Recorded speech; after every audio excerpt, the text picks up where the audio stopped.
Dr. Dawn Blewart. I'm here to do your periodontal consultation. That's great.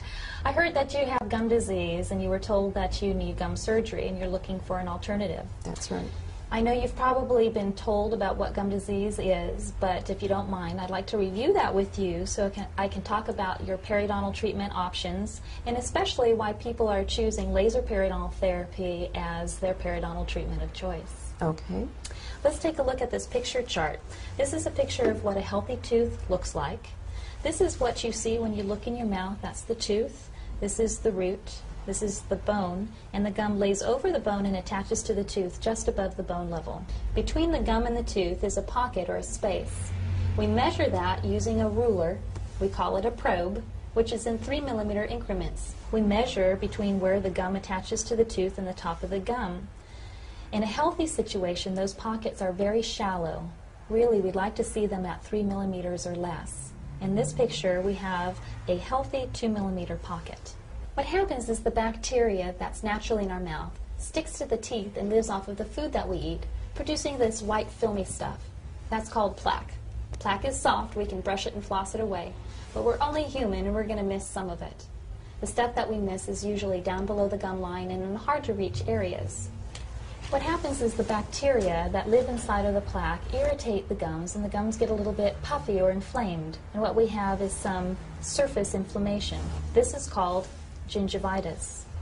Most people have some inflammation or gingivitis going on somewhere, if not everywhere, in their mouth by the time 6 months rolls around since their last cleaning. That's why we recommend that people with gingivitis get their teeth cleaned twice a year. What happens if plaque sits there for long enough, eventually it turns hard into barnacles of calculus or tartar, same thing. Now the bacteria that live inside those barnacles will eventually destroy the attachment between the gum and the tooth, opening up a deeper than normal space or pocket. In this picture we see a 5 millimeter pocket, allowing the bacteria to then start attacking the bone too. When we have attachment loss and bone loss, this is called periodontitis. This is no longer a surface problem, it's a problem going on down below the gum line, deep below the surface. And so a regular surface cleaning really doesn't do the trick. It's just the tip of the iceberg. Now the problem with deep pockets is they're harder to keep clean than the shallow pockets are. In this picture we have a 6 millimeter pocket and more bone loss. Now the issue here is if we have a 6 millimeter pocket and the gum started up here, and we have 2 millimeters of damage at the surface, we really have about 8 millimeters of attachment loss. The reason why the gums recede is that this very inflamed tissue is easily damaged when you chew and brush your teeth. In this picture, we have an 8 millimeter pocket, a lot of bone loss, and a whole lot of recession here. Recession is very common for patients who have gum disease, but it doesn't always occur.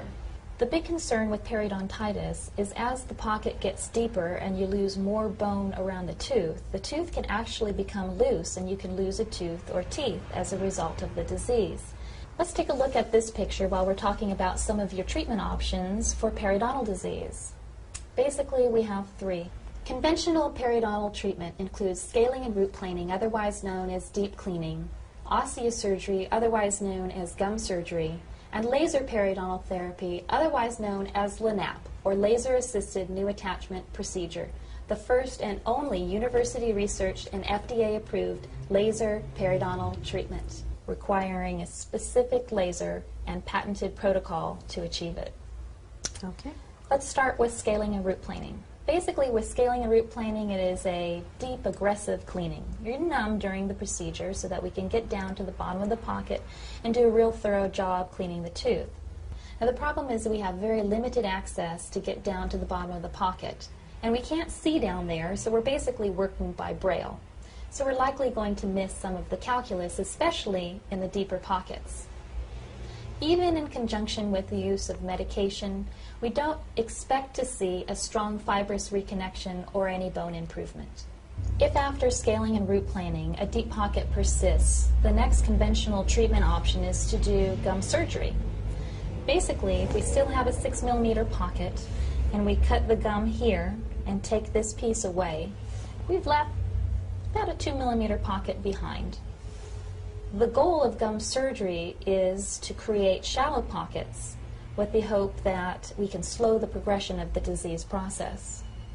Basically, it's the intentional reduction of the height of the gum, which doesn't look pretty and leaves the root sensitive to temperature and more prone to getting cavities. The problem with periodontitis is that most people don't find the treatment options appealing.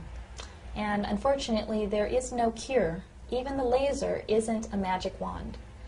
Like diabetes and high blood pressure, we can get you to a healthy level, but then we need to work to maintain you there with regular and frequent cleanings. Once a periodontal patient, always a periodontal patient. You can be treated, but it requires maintenance to keep you at a healthy level. And if you've had gum surgery and we've already cut the gums, if after some time a pocket comes back, well, we can't keep cutting you. Eventually we run out of something to work with.